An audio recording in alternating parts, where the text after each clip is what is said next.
Okay, so today our screencasts are just some tips and tricks for improving your grammar and your mechanics. The first thing that I want to talk about today is this Dear Jack letter, which, if you're looking at it just from a first glance, it appears to be a love letter. But I want to talk to you today about the power of punctuation. Punctuation, when it's used purposefully and used correctly, can be an actual powerful tool. And when it's used incorrectly, your reader loses a lot of the meaning.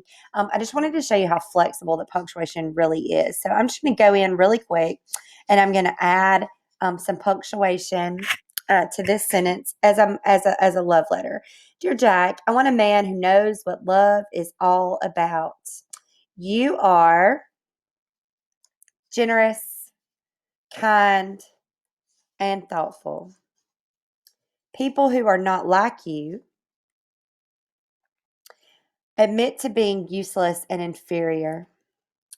You have ruined me for other men. I yearn for you. I have no feelings whatsoever when we're apart. I can be forever happy. Will you let me be yours, Jill?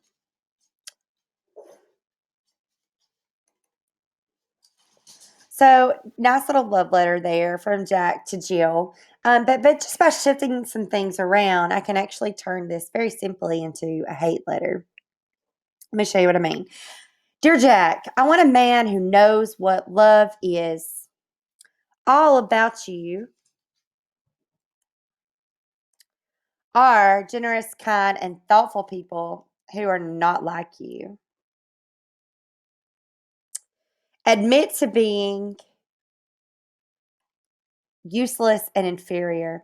You have ruined me. For other men, I yearn. For you, I have no feelings whatsoever. When we're apart, I can be forever happy. Will you let me be yours, Jill? Okay. Simple shifts, just showing that punctuation used, moved around, moved about, changes the entire tone. So that's a two-sided sword.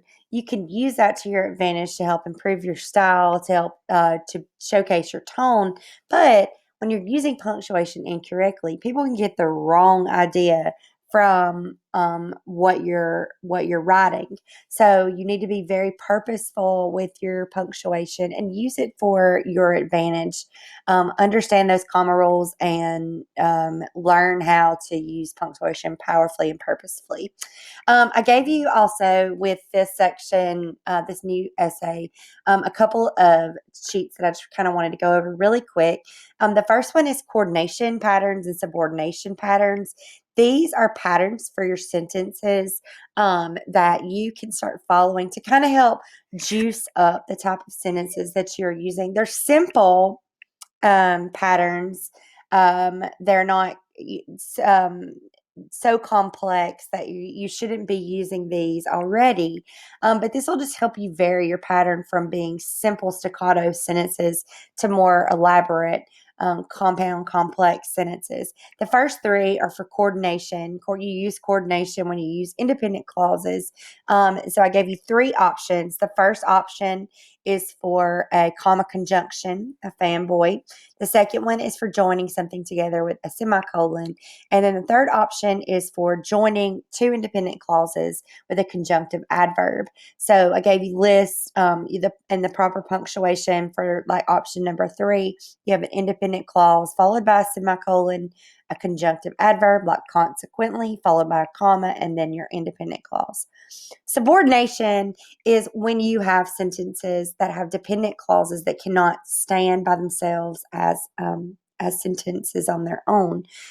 So sticking them in a sentence, you have to be very careful in order to keep the format correct. A subordinate meaning that it falls underneath something; it has to be connected to something else. I like to think of it as a mama and a baby. The option number 4 that we have here is joining a dependent clause to an independent clause using a subordinate word like after, because before, if, since, unless. You notice that you don't need a comma on either side because it's a dependent clause. It's dependent upon the independent clause. You can't separate the mama from the baby. Also, when you're using an introductory dependent clause, I gave you a list of words followed by your dependent clause, a comma, and then the independent clause there. The last one is sentence lifts, and I'm just going to run through them really quickly. These are ways to lift your sentences up to another level. Commas in a series and isocolons, you already really kind of understand if you understand the basic rules for semicolons and commas in a series. There's just some examples there for you. Congeries is a pile of words. They're usually descriptive images, and they are a steady accumulation of details. They had on church clothes and funeral clothes, and you see that long M dash there, followed by that list of congeries, that series of congeries: suits, white shirts, ties, clean shoes, and straw hats.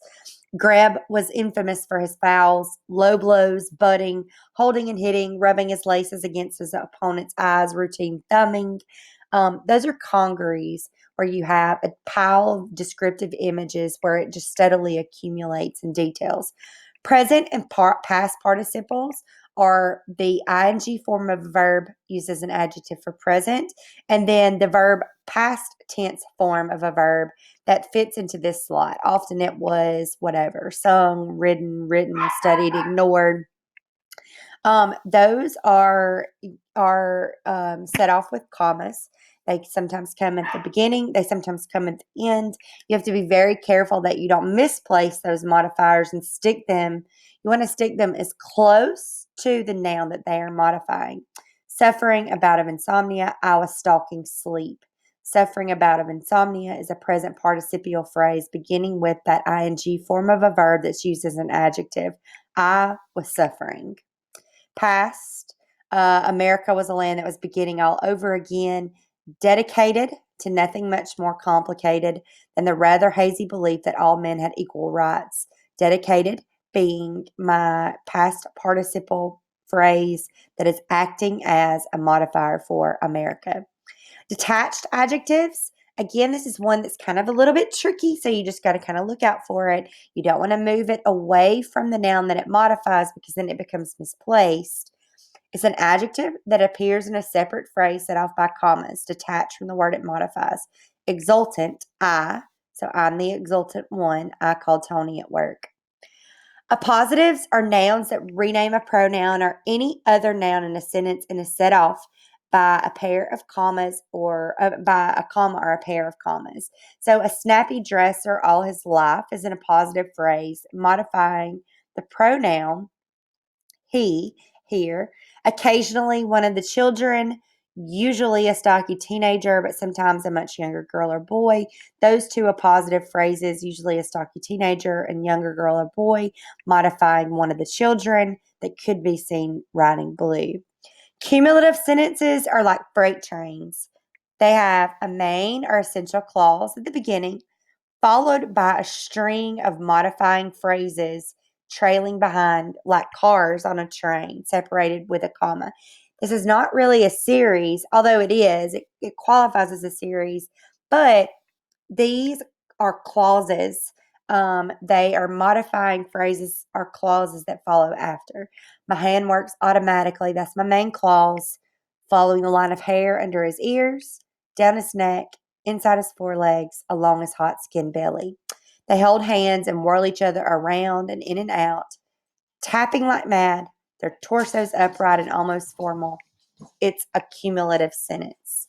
Okay?